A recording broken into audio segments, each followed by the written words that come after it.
Assalamualaikum semuanya. Apa kabar kalian? Semoga dalam keadaan sehat dan dilancarkan rezekinya oleh Allah. Amin ya robbal alamin.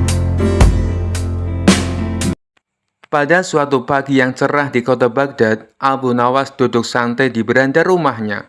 Ia mengenakan jubah yang warnanya sudah tidak jelas, antara coklat, abu-abu, atau mungkin bekas kue gulai kemarin sore. Di hadapannya terhidang secangkir teh yang sudah dingin, karena terlalu lama dipandangi bukan diminum. Hari itu suasana berbeda. Beberapa murid Abu Nawas tampak berdatangan dengan wajah serius. Biasanya mereka datang sambil tertawa, membawa kurma atau sekedar ingin mendengar kisah aneh dari sang guru. Tapi kali ini raut wajah mereka seperti orang mau ujian dadakan. Abu Nawas mengangkat alisnya. "Wah, wajah kalian kok seperti orang habis melihat harga cabai naik," katanya santai. Seorang murid bernama Salman memberanikan diri maju.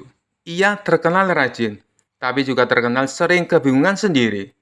"Guru," kata Salman, "kami punya pertanyaan penting." Abu Nawas tersenyum lebar. "Kalau penting, duduklah. Kalau tidak penting, duduk juga.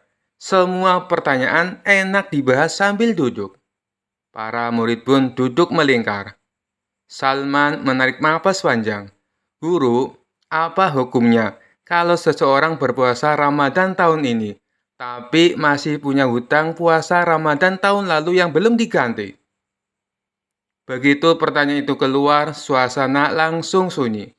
Bahkan burung yang bertengger di atap rumah Abu Nawas seakan ikut diam, menunggu jawaban. Abu Nawas tidak langsung menjawab. Ia menatap satu persatu muridnya, lalu menatap cangkir tehnya, lalu menatap langit. Kemudian menatap kembali murid-muridnya. Gumamnya. Para murid mulai gelisah. "Guru?" tanya murid yang lain. Abu Nawas tiba-tiba berdiri. "Baik," katanya lantang.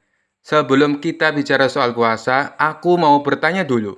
Para murid saling pandang. "Siapa di antara kalian yang punya hutang?" tanya Abu Nawas.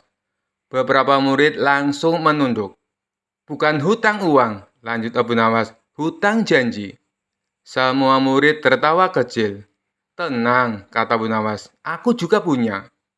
Ia berjalan ke dapur, lalu kembali membawa sepotong roti kering. "Kemarin," katanya, "aku berjanji pada diriku sendiri untuk makan roti ini hari ini." Ia menggigit roti itu. "Janji lunas," katanya puas. Para murid mulai bingung. "Apa hubungannya dengan puasa, Guru?" tanya Salman. Abu Nawas duduk kembali. "Sabar, ilmu itu seperti sup panas. Kalau langsung diseruput, lidahmu melepuh." Para murid mengangguk pura-pura paham. Abu Nawas melanjutkan, "Sekarang bayangkan ada seseorang bernama, sebut saja namanya Ahmad." "Kenapa Ahmad?" tanya murid. "Karena kalau namanya Abu Nawas, nanti ceritanya terlalu jujur." Jawabnya cepat. Murid-murid tertawa. "Ahmad," lanjut Abu Nawas, "tahun lalu Ramadan. Ia sakit beberapa hari, tidak puasa. Katanya, nanti saja aku ganti." Para murid mengangguk. Kisah itu terdengar familiar. "Lalu Ramadan berlalu," kata Abu Nawas. "Syawal datang." Ahmad berkata, "Setelah Lebaran, aku ganti." Ia menirukan suara orang menunda-nunda dengan gaya berlebihan. Syawal berlalu. Dzulqa'dah datang. Ahmad berkata, "Nanti kalau sudah semangat." Murid-murid mulai tersenyum kecut. Zulhijjah datang. Ahmad berkata, "Aduh, sibuk kurban." Awal tahun baru Hijriah, lanjut Abu Nawas. Ahmad berkata, "Resolusi tahun ini ganti puasa." Ia berhenti sejenak. "Dan sekarang," katanya dramatis, "Ramadan datang lagi." Para murid tertawa, sebagian tertawa karena merasa tersindir. "Sekarang pertanyaannya," kata Bu Nawas, "bolehkah Ahmad berpuasa Ramadan ini, sementara hutang puasanya masih ada?" Para murid mengangguk cepat. "Itu dia, Guru." Abu Nawas mengelus jenggotnya. "Jawabannya," katanya pelan, "Ramadan itu tamu wajib." Murid-murid saling pandang. Kalau tamu wajib datang ke rumahmu, lanjut Abu Nawas, apa yang kau lakukan? Menerima guru, jawab mereka serempak. Benar, kata Abu Nawas. Ramadan tidak bisa ditunda. Ia datang setahun sekali. Tidak peduli kamu masih punya hutang atau tidak. Ia mengangkat jarinya. Maka puasa Ramadan tetap wajib dilakukan ketika waktunya tiba. Para murid mengangguk-angguk. Tapi, kata Bu Nawas sambil tersenyum nakal, hutang tetap hutang. Ia mengambil batu kecil dan meletakkannya di pangkuan. Kalau kamu punya hutang puasa, katanya, itu tanggung jawab yang harus dilunasi. Ia menaruh batu kedua, Ramadan sekarang. Ia menaruh batu ketiga, hutang puasa tahun lalu. Kalau kamu hanya memegang batu Ramadan dan melupakan batu hutang, katanya, celanamu akan miring. Murid-murid tertawa. Jadi, lanjut Abu Nawas, para ulama menjelaskan, puasa Ramadan tetap sah dan wajib, meskipun seseorang masih punya hutang puasa sebelumnya. Ia menatap Salman, tapi Salman menelan ludah. Menunda-nunda hutang puasa tanpa alasan, kata Bu Nawas, itu bukan kebiasaan orang bijak. Ia mencondongkan badan. Bayangkan, kau punya hutang pada tukang roti, katanya. Lalu kau beli roti baru setiap hari, tapi hutang lama tidak dibayar. Pasti dimarahi, jawab murid. Bukan dimarahi, kata Bu Nawas, tapi dilihat dengan alis miring. Murid-murid tertawa keras. Kalau hutang puasa itu karena uzur, lanjut Abu Nawas, seperti sakit, hamil, menyusui, atau benar-benar tidak mampu, maka Allah Maha Pengasih. Ia mengangkat tangan, tapi kalau karena lupa, malas, atau nanti saja, itu urusanmu dengan cermin di setiap pagi. Murid-murid tertawa, tapi juga terdiam termenung. Kesimpulannya, kata Bu Nawas, berpuasalah di Ramadan ini dengan sungguh-sungguh. Ia menunjuk Salman, dan setelah Ramadan jangan berkata nanti. Ia menunjukkan suara berat, karena nanti adalah sahabat setia setan. Para murid terbahak. Abu Nawas berdiri dan menepuk tangannya. Ilmu hari ini selesai, katanya. Sekarang siapa yang mau bantu aku menghabiskan roti kering ini? Semua murid tertawa sambil berebut. Salman tersenyum lega. Terima kasih guru, jawabannya jelas, tapi cara lucu, potong Abu Nawas. Cara mengena, kata Salman. Abu Nawas tersenyum puas. Ilmu yang tidak mengena hanya akan lewat, seperti angin lewat di antara telinga. Dan pagi itu di rumah sederhana Abu Nawas, ilmu tentang puasa, tanggung jawab, dan kebiasaan menunda disampaikan tanpa marah, tanpa menghakimi, hanya dengan tawa dan kebijaksanaan. Kisah selanjutnya. Dikisahkan pada suatu malam di desa tempat Abu Nawas tinggal diadakan acara tahlilan untuk mendoakan salah satu warga yang telah meninggal dunia. Karena dianggap sosok yang cerdas dan dihormati, warga sepakat menunjuk Abu Nawas sebagai imam tahlilan. Abu Nawas yang sebenarnya jarang menghadiri acara seperti itu hanya bisa tersenyum kecut. Baiklah, kalau kalian percaya padaku, aku akan memimpin acara ini, katanya sambil menggaruk-garuk kepala. Sebelum acara dimulai, Abu Nawas diberi kitab tahlil oleh salah seorang tokoh desa. Ini kitabnya Abu Nawas, nanti bacakan secara berurutan ya, kata tokoh desa tersebut. Abu Nawas membuka kitabnya dan mengintip isi di dalamnya. Sayangnya kitab itu ditulis dengan huruf Arab gundul tanpa harokat. Abu Nawas yang terbiasa membaca kitab berharokat merasa sedikit panik. Namun sebagai orang yang tak pernah kehilangan akal, ia berkata dalam hati, aku harus menemukan cara agar acara ini tetap berjalan dengan lancar. Warga berkumpul, duduk melingkar di ruang utama rumah. Abu Nawas duduk di depan, memegang kitab tahlil dengan penuh percaya diri. Ia membuka acara dengan suara lantang. Baiklah saudara-saudaraku sekalian, kita mulai acara ini dengan bacaan basmalah. Bismillahirrahmanirrahim. Semua orang mengikuti mengucapkan amin dengan khusyuk.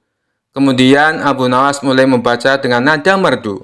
Tetapi isi yang dibacanya ternyata berbeda jauh dari kitab tahlil.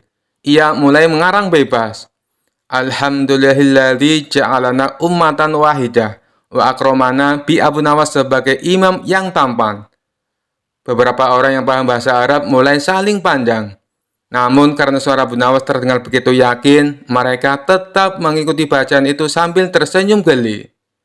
Saat tiba di bagian doa, Abu Nawas semakin kreatif.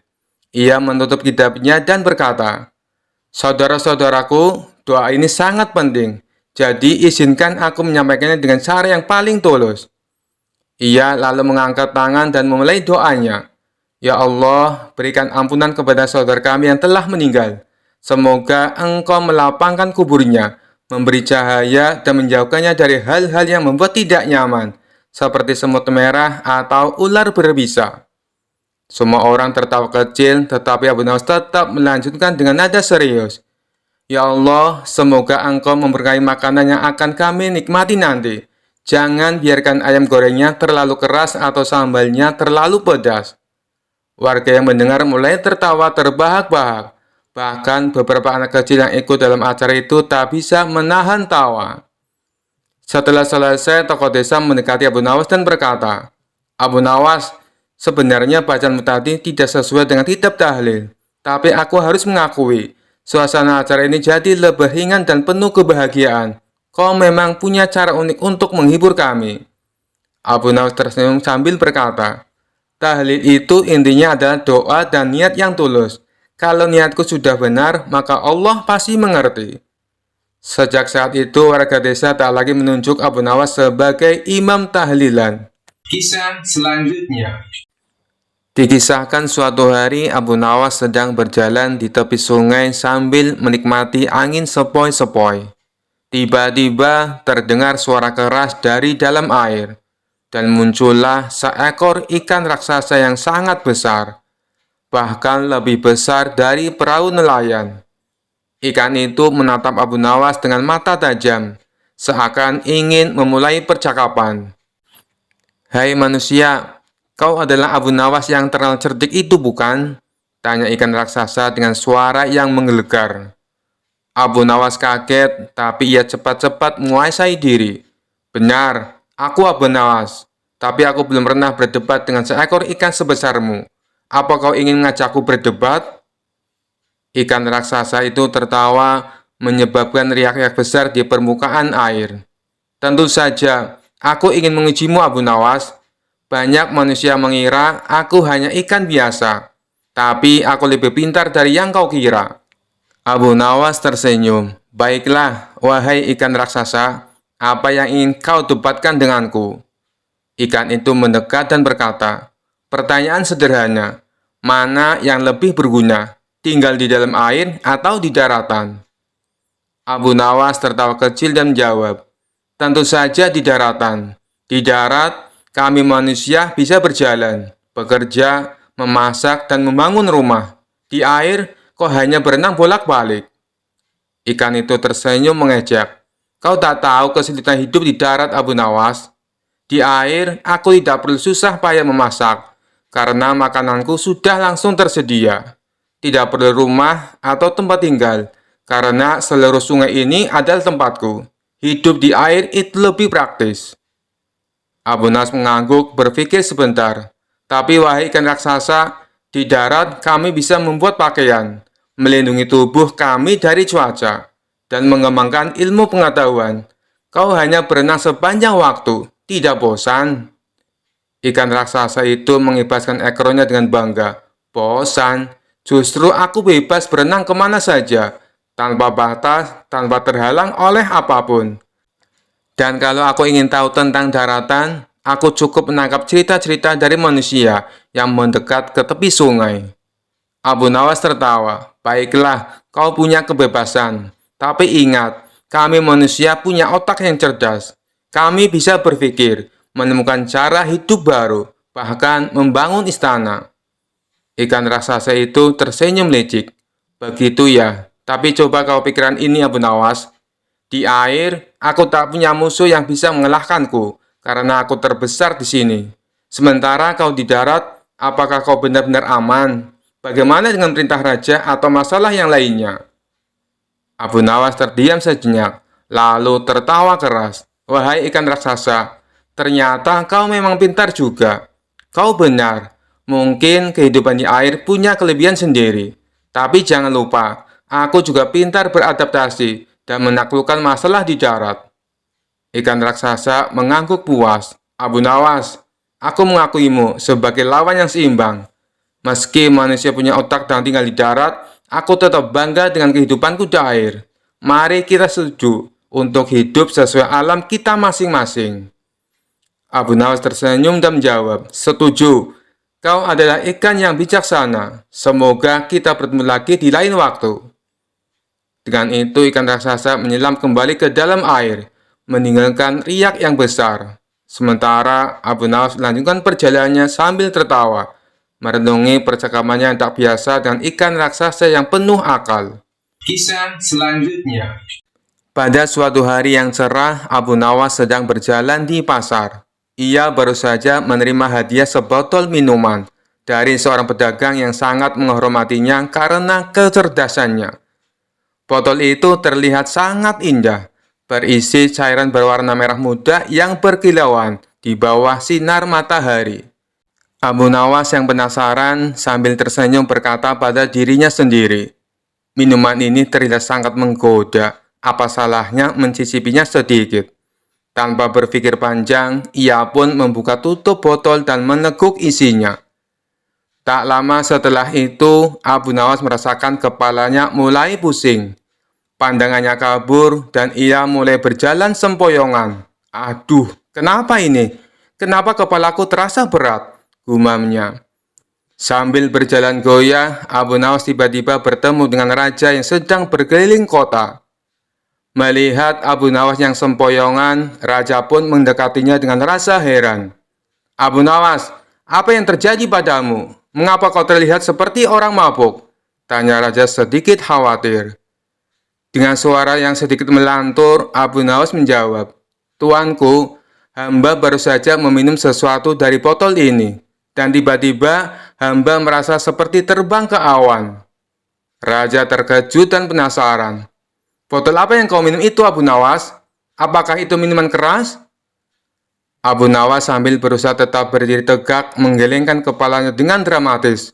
Oh tidak, tuanku, ini bukan minuman keras. Ini lebih dari itu. Ini adalah minuman keajaiban. Raja yang semakin penasaran bertanya, keajaiban? Bagaimana mungkin sebotol minuman bisa membuatmu sempoyongan seperti ini? Abu Nawas dengan gaya yang sangat dramatis menjawab, minuman ini membuat hamba melihat dunia dengan cara yang berbeda.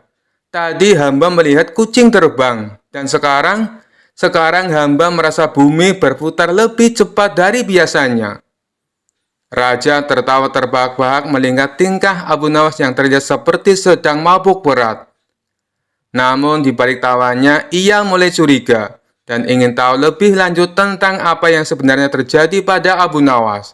Abu Nawas, biarkan aku mencicipi sedikit minuman itu. Aku ingin tahu apa yang membuatmu seperti ini.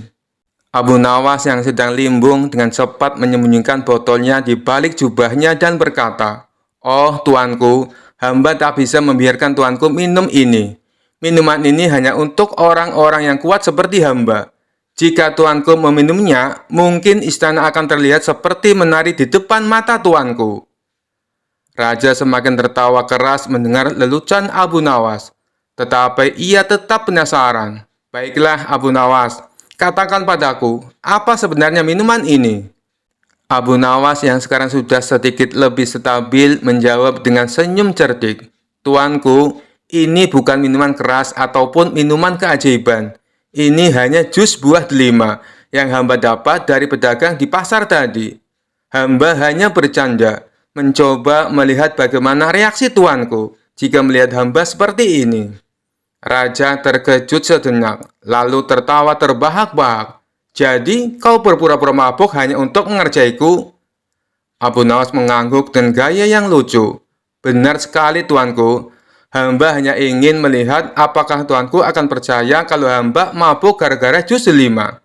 Ternyata, minuman sederhana ini bisa membuat siapapun tertawa, termasuk tuanku.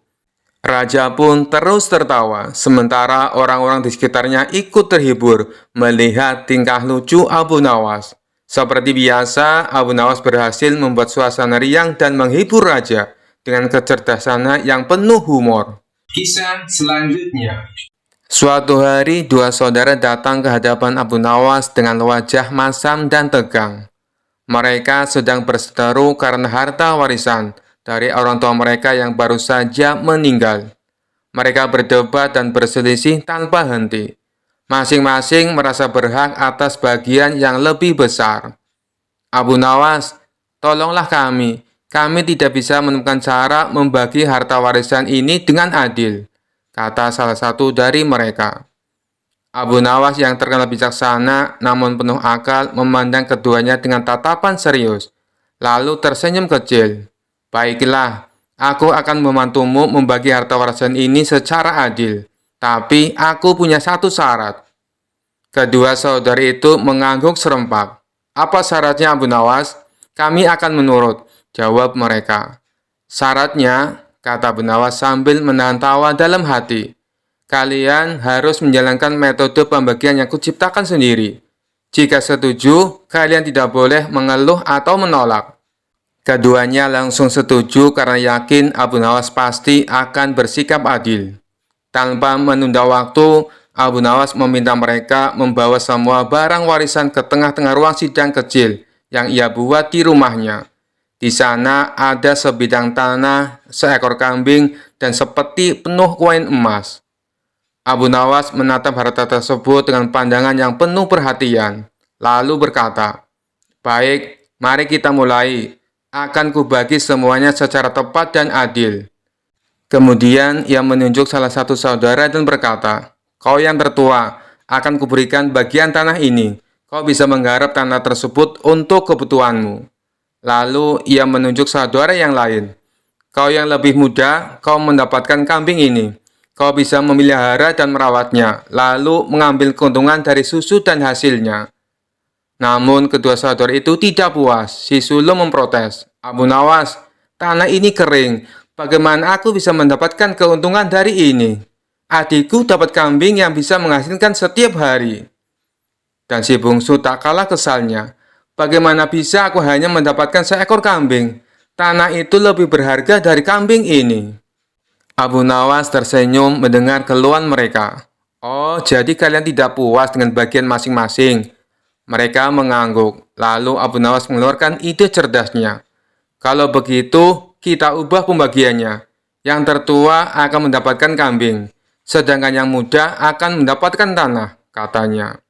Tapi seperti yang Abu Nawas duga, mereka kembali tidak puas dan mulai berdebat lagi. Si sulung merasa kambing tak cukup bernilai, dan si bungsu merasa tanahnya terlalu kering. Mereka mulai saling menyalahkan dan hampir bertengkar. Abu Nawas lalu berkata dengan suara lantang, "Sudah cukup. Karena kalian tidak bisa menerima pembagian apapun dengan ikhlas, aku akan memberikan solusi terakhir. Akan kubagi semua harta ini dengan adil. Aku akan mengambil semuanya." Kedua saudara itu terkejut. "Apa maksudmu, Abu Nawas?" tanya mereka bingung. "Begini," kata Abu Nawas, "daripada kalian terus berkelahi dan tak bisa menerima bagian masing-masing, lebih baik aku saja yang menyimpan harta ini. Setidaknya aku tidak perlu mendengar keributan dan pertengkaran kalian." Mendengar itu, keduanya terdiam. Mereka sadar bahwa sikap serakah mereka hanya memperkeruh keadaan. Tanpa harta tersebut, mereka justru tidak mendapatkan apa-apa.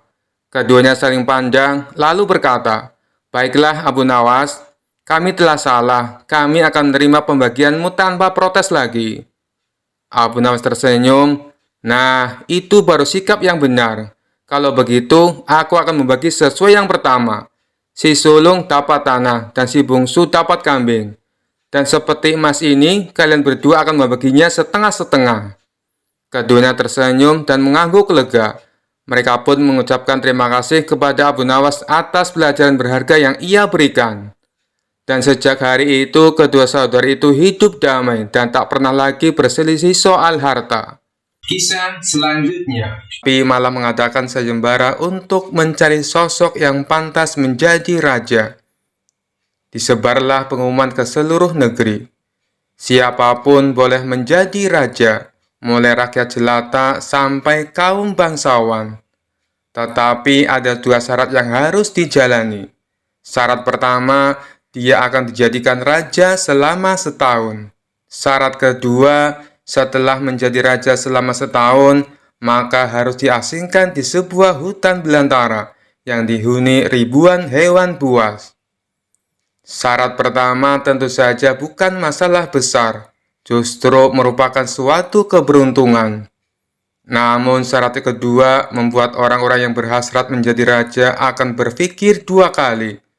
Karena semua orang tahu seperti apa hutan belantara yang penuh dengan binatang buas. Karena itulah sayembara tersebut belum ada yang berani mengajukan diri menjadi seorang raja. Akhirnya datang seorang pemuda yang menyatakan kesanggupannya menjadi raja dan menerima dua syarat tersebut. Pemuda ini sebenarnya adalah pemuda biasa yang ingin merasakan bagaimana nikmatnya menjadi raja, karena selama ini ia hidup pas-pasan. Diangkatlah dia menjadi raja, dan mulai saat itu mendapat pelayanan layaknya seorang raja. Harta berlimpah, wanita cantik, makan dan minuman enak, serta fasilitas istimewa lainnya.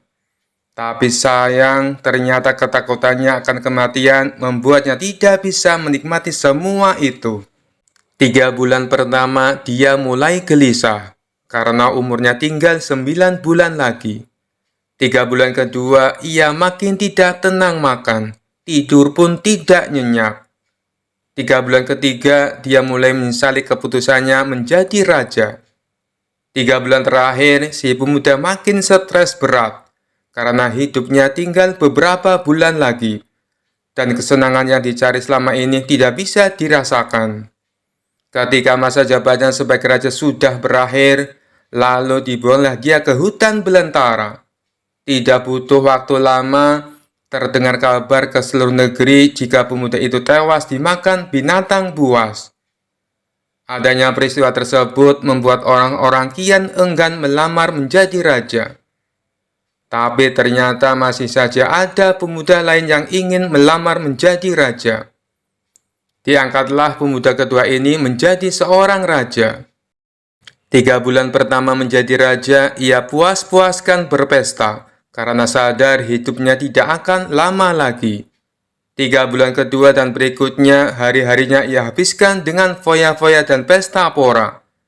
Bulan berganti bulan, pestanya makin gila-gilaan.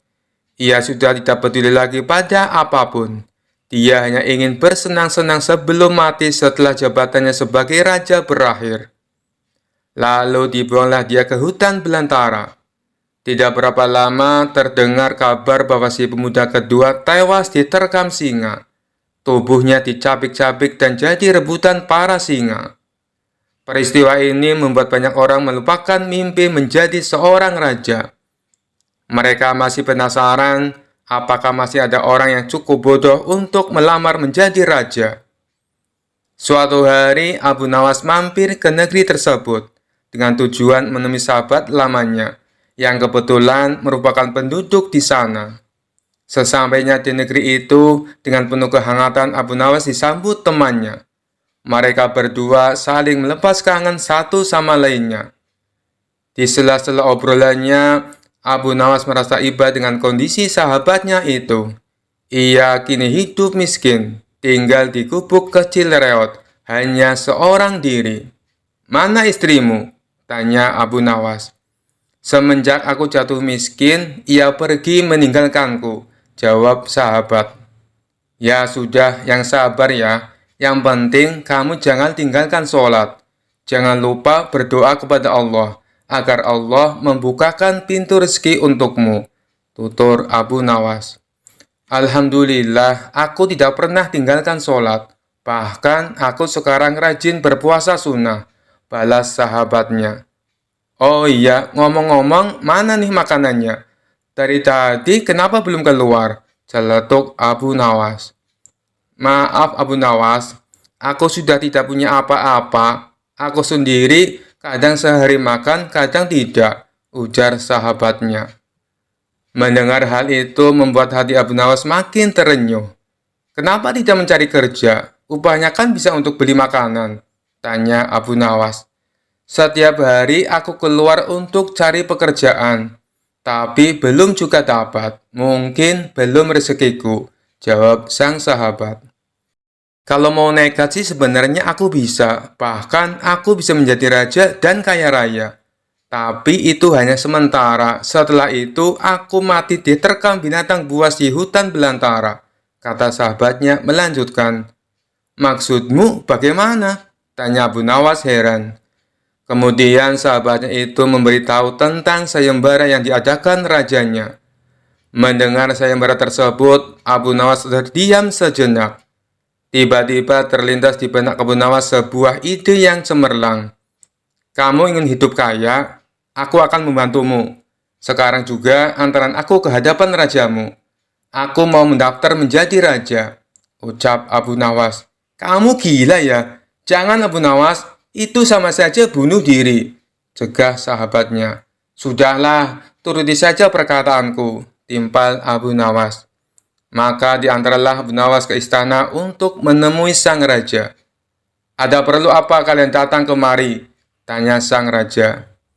Maaf Tuan Raja, hamba Abu Nawas dari negeri seberang ingin mendaftar menjadi raja. Itu pun kalau Tuan Raja mengizinkan, ucap Abu Nawas. Oh, tentu saja boleh. Siapapun dipersilakan menjadi raja. Tapi ada dua syarat yang harus dijalani, ujar sang raja.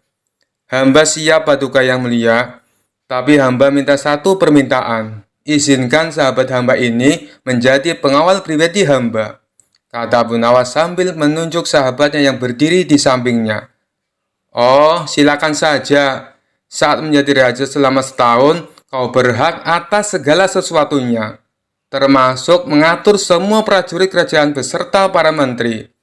Tapi ketika masamu menjadi raja berakhir, sahabatmu juga harus ikut kau dibuang ke hutan belantara, timpal sang raja.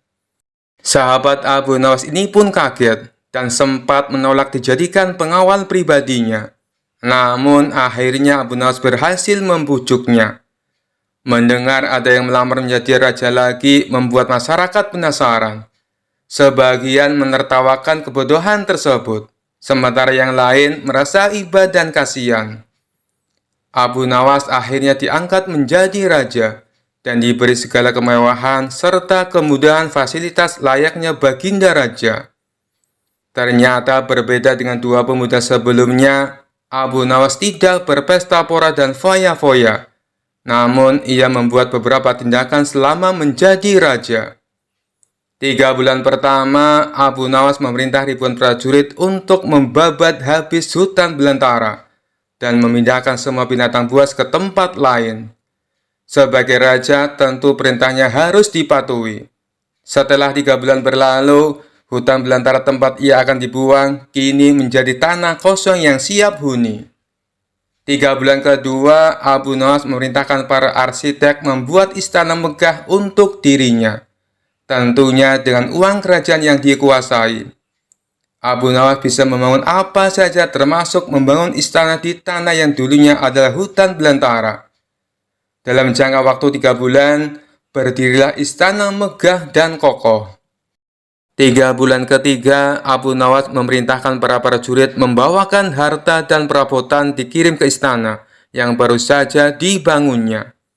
3 bulan terakhir, Abu Nawas menawarkan kepada masyarakat, siapa saja yang mau pindah di wilayah istananya akan dibuatkan rumah dan diberi modal uang untuk berdagang. Kesempatan tersebut tidak disia-siakan warga. Ratusan orang mendaftarkan diri untuk pindah ke sekitaran istana Abu Nawas. Selama 3 bulan terakhir, tempat yang tadinya hutan belantara kini berubah menjadi pemukiman penduduk. Bahkan di sana Abu Nawas mempunyai istana dengan dipenuhi harta kekayaan. Akhirnya habislah masa jabatan Abu Nawas sebagai raja. Sesuai perjanjian, Abu Nawas dan sahabatnya dibuang ke hutan belantara yang kini sudah menjadi pemukiman penduduk. Sesampainya di sana, Abu Nawas dan sahabatnya memasuki istana barunya. Ini semua untukmu. Kau sekarang sudah menjadi orang kaya raya. Tapi jangan lupa bersedekah, utur Abu Nawas. Sahabatnya itu terkejut bukan main. Ia langsung merangkul Abu Nawas dan mengucapkan terima kasih. Akhirnya Abu Nawas pun pamit pulang kembali ke negerinya. Kisah selanjutnya.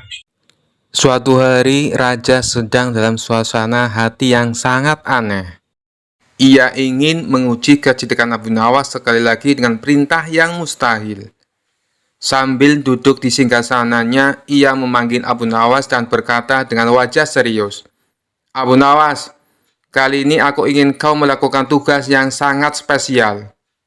Abu Nawas yang sudah terbiasa dengan perintah-perintah aneh dari raja, langsung tahu pasti akan ada sesuatu yang sulit kali ini. Tapi ia tetap tersenyum dan bertanya, "Apa perintah paduka kali ini?" Raja menatap Abu Nawas dengan tatapan tajam dan berkata, "Aku ingin kau mencari pohon yang bisa berbicara. Bawa pohon itu ke istana dan buktikan bahwa ia bisa berbicara." Abu Nawas terdiam sejenak, lalu tertawa kecil di dalam hati. Ia tahu bahwa tugas ini mustahil dilakukan. Namun, ia tidak ingin mengecewakan raja. Jadi, ia memutuskan untuk menerima tantangan ini dengan cara yang cerdik. "Baiklah, paduka," kata Abu Nawas sambil tersenyum. "Berikan aku waktu seminggu, dan aku akan mencari pohon yang bisa berbicara." Raja mengangguk setuju, meski dalam hati merasa yakin Abu Nawas tidak akan bisa menyelesaikan tugas ini. Selama seminggu, Abu Nawas berpikir keras mencari cara untuk menyelesaikan tugas tersebut. Ia berjalan-jalan di sekitar hutan, mengamati pohon-pohon, dan akhirnya mendapatkan ide cemerlang. Setelah seminggu, Abu Nawas kembali ke istana dengan wajah penuh percaya diri. Raja yang penasaran langsung bertanya, "Bagaimana, Abu Nawas? Apakah kau menemukan pohon yang bisa berbicara?" Abu Nawas tersenyum dan menjawab, "Tentu saja, paduka. Pohon itu ada di hutan dekat desa. Saya sudah berbicara dengannya, dan ia setuju untuk menjawab pertanyaan paduka. Tapi pohon itu punya syarat." Raja tercengang dan bertanya, "Syarat? Apa syaratnya?" Abu Nawas menjelaskan, "Pohon itu tidak mau diganggu oleh banyak orang. Ia ingin paduka datang sendirian tanpa ada pengawal. Hanya dengan begitu ia akan berbicara." Raja yang penasaran dengan keajaiban ini segera setuju. "Baik, aku akan pergi sendirian. Tunjukkan di mana pohon itu berada." Abu Nawas lalu membawa raja ke hutan, menuju sebuah pohon besar yang sangat tua. Pohon itu tampak kokoh dengan akar yang besar menjalar di sekelilingnya. Setelah sampai di depan pohon, Abu Nawas berkata, "Inilah pohon yang bisa bicara, paduka. Silakan berbicara padanya, dan ia akan menjawab." Raja yang penasaran mendekati pohon itu dan mulai bertanya, "Wahai pohon, benarkah kau bisa berbicara?" Tentu saja pohon itu diam saja, tidak ada suara apapun. Raja mulai bingung, lalu menoleh ke Abu Nawas dan bertanya, "Mengapa pohon ini tidak berbicara?" Abu Nawas yang sudah siap dengan jawabannya tersenyum lebar dan menjawab, "Paduka, pohon ini sudah berbicara. Namun ia berbicara dengan caranya sendiri, bukan dengan kata-kata." Raja semakin bingung, "Apa maksudmu, Abu Nawas?" Abu Nawas lalu menjelaskan, "Paduka, setiap pohon berbicara melalui gerakannya. Daunnya yang melambai ditiup angin, cabangnya yang bergoyang ketika disentuh, itu semua adalah bahasa mereka. Pohon ini tadi sudah menyapa paduka dengan anggukan dahan dan hembusan angin. Bukankah itu tanda ia merespon kehadiran paduka?" Raja berpikir sejenak, lalu melihat ke arah pohon yang memang melambai sedikit karena angin. Meskipun raja tahu bahwa pohon tidak berbicara seperti manusia, ia tidak bisa menyangkal kecerdikan Abu Nawas. "Abu Nawas, kau memang luar biasa," kata raja sambil tertawa. "Aku tidak menyangka kau bisa menemukan jawaban untuk tugas ini. Pohon ini memang tidak berbicara seperti manusia, tapi aku harus mengakui, kau benar, setiap makhluk punya cara sendiri untuk berbicara." Abu Nawas membungkuk hormat dan berkata, "Terima kasih Paduka. Pohon ini memang luar biasa, seperti halnya setiap ciptaan di alam. Mereka semua berbicara, hanya saja kita yang harus mendengarkan dengan cara yang berbeda." Raja puas dengan jawaban itu, dan sejak itu ia tidak pernah lagi meragukan kecerdikan Abu Nawas. Meskipun perintah-perintah ia berikan selalu di luar akal sehat.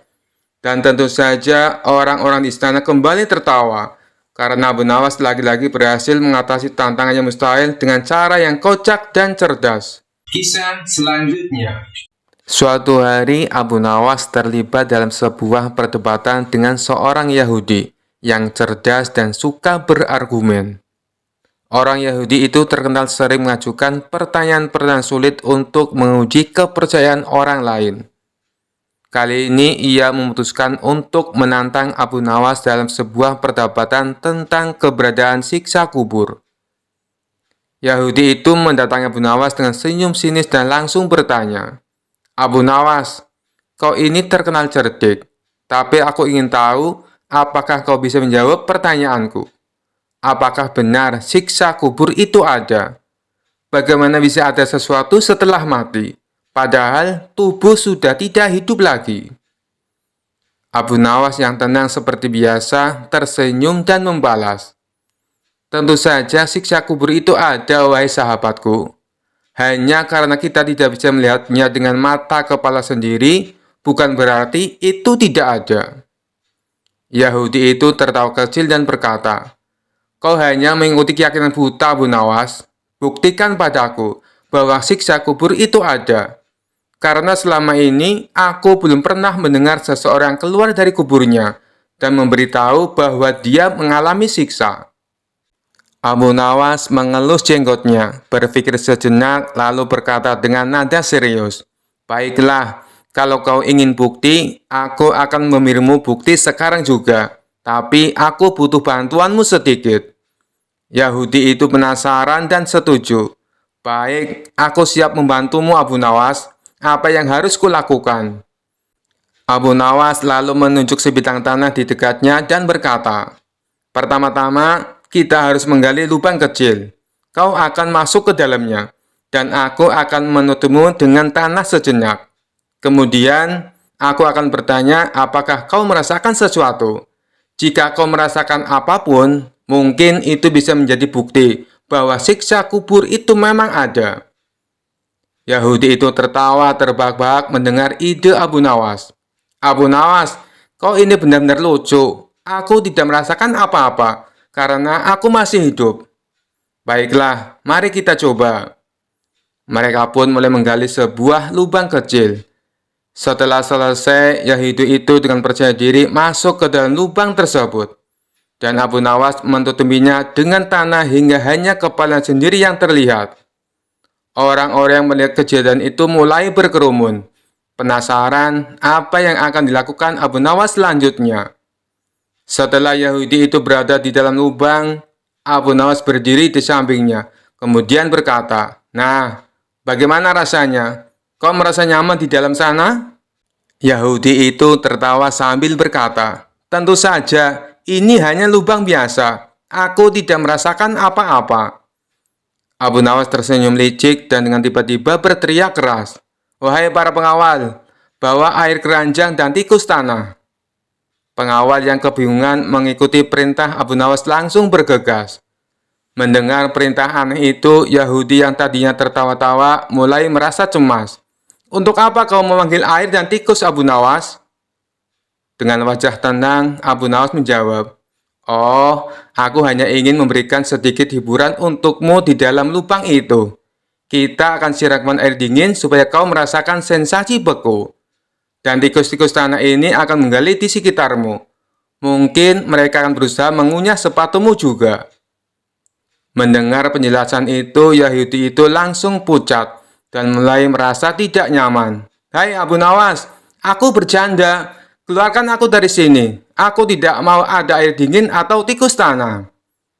Abu Nawas pura-pura terkejut. "Oh, kau takut? Tapi bukankah tadi kau berkata bahwa kau tidak merasakan apa-apa di dalam lubang? Mengapa tiba-tiba kau khawatir?" Yahudi itu mulai panik. Abu Nawas, keluarkan aku dari sini sekarang. Aku minta maaf telah menantangmu. Aku tidak mau merasakan apapun di dalam kubur ini, bahkan tikus sekalipun. Abu Nawas tertawa kecil, lalu segera mengangkat Yahudi itu keluar dari lubang. Setelah keluar, Yahudi itu tampak kebingungan, tapi juga merasa lega. Abu Nawas menepuk bahu Yahudi itu sambil berkata, "Kau lihat sahabatku, bahkan di lubang kecil itu, ketika aku menyebutkan tentang siksa kecil seperti air dingin dan tikus, kau sudah mulai takut. Padahal itu bukan siksa kubur yang sebenarnya. Bayangkan jika kau berada di dalam kubur yang sesungguhnya dan merasakan siksa yang tidak bisa kau bayangkan." Yahudi itu terdiam, merenungi kata-kata Abu Nawas. Ia akhirnya menyadari bahwa ada banyak hal yang tidak bisa dijelaskan dengan logika sederhana. Dan rasa takut yang ia alami tadi menjadi bukti bahwa sesuatu yang tak terlihat memang bisa nyata adanya. "Baiklah Abu Nawas," kata Yahudi itu dengan wajah serius. "Kau menang kali ini. Aku belajar satu hal penting hari ini. Kadang sesuatu yang tidak terlihat justru lebih menakutkan daripada yang bisa kita lihat." Abu Nawas tersenyum dan menjawab, "Betul sekali sahabatku, bukan hanya mata yang menjadi saksi kebenaran, tapi juga hati dan perasaan. Semoga kau mendapatkan pelajaran dari pengalaman ini." Kisah selanjutnya. Suatu hari, raja kembali memanggil Abu Nawas ke istana untuk memberi perintah aneh lagi. Raja yang terkenal suka menguji kecerdikan Abu Nawas tersenyum licik dan berkata, "Abu Nawas, kali ini aku punya tugas sangat penting untukmu." Abu Nawas sudah mencium gelagat tak biasa, menjawab dengan hati-hati, "Apa tugasnya, tuanku?" Raja dengan suara lantang berkata, "Aku ingin kau pergi dan mencari ujung bumi. Bawa aku laporan tentang apa yang ada di sana. Jangan kembali sampai kau menemukannya." Abu Nawas yang tahu bahwa perintah ini jelas-jelas mustahil, pura-pura terkejut. Tapi seperti biasa, ia segera berpikir cepat. Dengan wajah serius, Abu Nawas menjawab, "Baik, tuanku. Hamba akan mencari ujung bumi, tapi hamba butuh beberapa persiapan." Raja mengangkat alis penasaran. "Apa yang kau butuhkan kali ini, Abu Nawas?" Abu Nawas dengan tenang menjawab, "Karena perjalanan ini sangat jauh dan berbahaya, hamba butuh bekal yang cukup besar. Sekitar 100 unta penuh dengan makanan, minuman, dan persediaan lainnya. Selain itu, hamba juga butuh pasukan kecil untuk melindungi hamba dari bahaya selama perjalanan." Raja berpikir sejenak lalu setuju. "Baiklah, aku akan berikan semua yang kau minta. Tapi ingat, jangan kembali sebelum kau menemukan ujung bumi." Abu Nawas tersenyum dan berjanji akan melakukan tugasnya dengan baik. Lalu ia segera memulai perjalanannya dengan 100 unta penuh bekal dan pasukan kecil yang menyertainya. Selama beberapa minggu, Abu Nawas dan rombongannya berkeliling kota, berpura-pura sedang dalam perjalanan jauh. Setiap hari, ia dan pasukannya beristirahat, makan enak, dan menikmati hidup.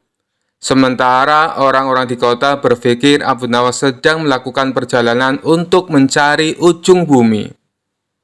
Setelah beberapa waktu, Abu Nawas merasa cukup. Ia lalu memerintahkan pasukannya untuk kembali ke istana.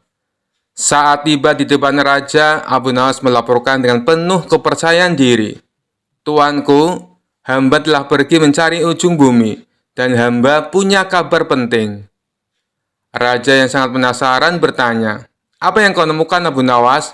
Apakah kau menemukan ujung bumi?" Abu Nawas mengangguk serius dan menjawab, "Benar, tuanku.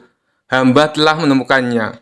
Ternyata ujung bumi itu adalah tempat di mana langit dan bumi bertemu, tepat di pintu gerbang istana ini." Raja tercengang mendengar jawaban itu. "Apa maksudmu, Abu Nawas?" Dengan cerdik, Abu Nawas menjelaskan, "Setelah perjalanan jauh, hamba menyadari bahwa setiap kali kita berjalan lebih jauh, bumi tampaknya tak berujung.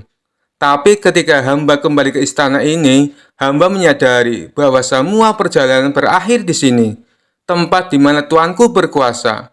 Inilah ujung bumi, karena di sini segala sesuatu bermula dan berakhir. Raja terdiam sejenak, berpikir keras. Ia tahu Abu Nawas sedang bermain-main dengan logika, tapi jawaban itu sangat masuk akal dan filosofis. Akhirnya Raja tertawa terbahak-bahak dan berkata, Abu Nawas, kau memang tak pernah gagal membuatku kagum. Kau telah melaksanakan tugasmu dengan baik. Ujung bumi memang berada di sini, di bawah kekuasaanku. Semua orang istana ikut tertawa, sementara Abu Nawas tersenyum puas. Sekali lagi ia berhasil keluar dari tugas mustahil dengan cara yang cerdik dan kocak, membuat raja tak bisa berkata apa-apa selain tertawa. Kisah selanjutnya. Suatu hari, raja sedang termenung dalam-dalam di singgasana istana, memikirkan pertanyaan yang benar-benar membuatnya penasaran. Setelah merenung lama, ia akhirnya memutuskan untuk memanggil Abu Nawas. Siapa lagi yang bisa menjawab pertanyaan anehnya, selain sahabat licik dan cerdiknya itu? Ketika Abu Nawas tiba, Raja berkata dengan nada serius, Abu Nawas, aku punya pertanyaan sangat besar kali ini. Aku ingin tahu, sebelum alam semesta diciptakan, di mana Allah berada? Abu Nawas yang sudah terbiasa dengan pertanyaan aneh dari raja tersenyum kecil. Kali ini pertanyaannya benar-benar sulit. Tapi sebagai orang yang terkenal cerdas dan penuh humor, ia tahu bahwa jawaban cerdas dan lucu adalah caranya untuk keluar dari situasi ini. Sambil menghela nafas panjang, Abu Nawas menatap raja dan berkata, Tuanku, hamba tentu saja akan menjawab pertanyaan ini. Tapi sebelum itu, izinkan hamba meminta sesuatu. Raja yang penasaran bertanya, apa yang kau inginkan Abu Nawas? Abu Nawas dengan gaya serius berkata, hamba ingin tuanku menyediakan sebuah tempat yang sangat luas, tak terbatas, yang bisa hamba gunakan untuk menjelaskan jawaban hamba. Raja terkejut dan bingung. Apa maksudmu? Tempat luas yang tak terbatas? Bagaimana mungkin aku menyediakan tempat seperti itu? Seluruh istanaku saja punya batasan. Abu Nawas tersenyum lebar, tahu bahwa raja sedang terjebak dalam pikirannya sendiri. Nah, tuanku, kata Abu Nawas, jika tuanku saja tak bisa menyediakan tempat yang tak terbatas di dunia ini, bagaimana mungkin hamba bisa menjelaskan di mana Allah berada sebelum alam semesta diciptakan? Karena saat itu tidak ada ruang, tidak ada waktu, tidak ada apapun. Raja terdiam merenungkan jawaban itu. Ia mulai menyadari kejeniusan di balik kata-kata Abu Nawas. Tapi ia masih penasaran, jadi ia bertanya lagi. Jadi maksudmu Allah berada di tempat yang tak bisa dijelaskan? Abu Nawas dengan gaya santai berkata, benar sekali tuanku. Sebelum ada ruang dan waktu, sebelum ada langit dan bumi, Allah tidak memerlukan tempat seperti kita. Allah ada di luar semua itu, karena dialah yang menciptakan segalanya. Jadi, pertanyaan di mana tidak berlaku untuk Allah, karena waktu dan tempat itu ciptaannya. Raja terdiam lagi, lalu mengangguk pelan. Itu masuk akal Abu Nawas, tapi aku masih belum puas. Kalau begitu, apa yang dilakukan Allah sebelum menciptakan alam semesta? Abu Nawas dengan mata yang berkilau, karena tahu ini adalah kesempatan sempurna untuk membuat raja tertawa, menjawab, Tuanku, sebelum alam semesta diciptakan, Allah sedang mempersiapkan ujian-ujian sulit untuk orang-orang seperti kita. Raja terkejut lalu tertawa keras mendengar jawaban itu. Abu Nawas, kau memang selalu tahu cara membuatku tertawa. Jadi menurutmu Allah menciptakan pertanyaan-pertanyaan rumit ini untuk kita pikirkan? Abu Nawas tertawa kecil dan menjawab, benar tuanku, Allah tahu kita suka berpikir keras tentang hal-hal yang tak bisa kita pahami sepenuhnya. Dan karena itulah dia menciptakan rasa penasaran di hati kita. Dan disitulah letak kebesarannya, karena kita tidak akan pernah bisa memahami semuanya. Raja tak bisa menahan tawanya lebih lama. Ia tertawa terbahak-bahak mendengar jawaban cerdik dan kocak Abu Nawas. Abu Nawas, sekali lagi kau berhasil menjawab pertanyaanku dengan cara yang sangat lucu tapi penuh makna. Kau memang orang tak pernah gagal membuatku kagum. Abu Nawas membungkuk hormat sambil tersenyum. Seperti biasa, ia berhasil keluar dari peran sulit dengan cerdik, lucu, dan penuh kebijaksanaan, membuat raja terhibur dan berpikir lebih dalam. Kisah selanjutnya. Suatu hari, Abu Nawas merasa ingin menjadi orang yang lebih bijaksana. Dia mendengar bahwa ada seorang guru besar yang sangat terkenal dengan ilmunya. Guru itu terkenal karena menguasai ilmu diam. Sebuah ilmu yang katanya bisa membuat seseorang tampak sangat bijaksana hanya dengan diam. Abu Nawas sangat penasaran dan dia pun berangkat menemui guru besar itu. Setelah berjalan jauh dan melewati berbagai rintangan, akhirnya Abu Nawas sampai di rumah guru besar. "Guru, aku ingin belajar ilmu diam," kata Abu Nawas dengan penuh semangat. Sang guru tersenyum dan berkata, "Baiklah Abu Nawas, untuk belajar ilmu diam, kamu harus melewati satu ujian sederhana. Kamu harus diam selama 1 minggu penuh, tidak berbicara sepatah kata pun. Jika kamu berhasil, maka kamu akan menguasai ilmu ini." Abu Nawas merasa ini tantangan yang mudah. Hanya diam. "Tentu saja aku bisa," pikirnya. Tanpa ragu, dia menerima tantangan itu. Hari pertama, Abu Nawas pergi ke pasar. Dia berjalan dengan tenang dan tidak mengeluarkan satu pun kata. Orang-orang di pasar terkejut melihat Abu Nawas yang biasanya cerewet. Kini diam 1000 bahasa. Mereka bertanya-tanya, apakah Abu Nawas sakit? Tapi Abu Nawas tetap diam. Hari kedua, tetangganya datang meminta tolong untuk memindahkan barang berat. Tapi karena Abu Nawas tidak boleh berbicara, dia hanya mengangguk dan melambaikan tangan tanda tidak bisa membantu. Tetangganya pun merasa heran dan kecewa. Ada apa dengan Abu Nawas? Kenapa dia tiba-tiba tidak mau bicara? Gumam tetangganya. Hari ketiga, Abu Nawas pergi ke rumah temannya untuk makan malam. Temannya menyajikan hidangan yang luar biasa enak.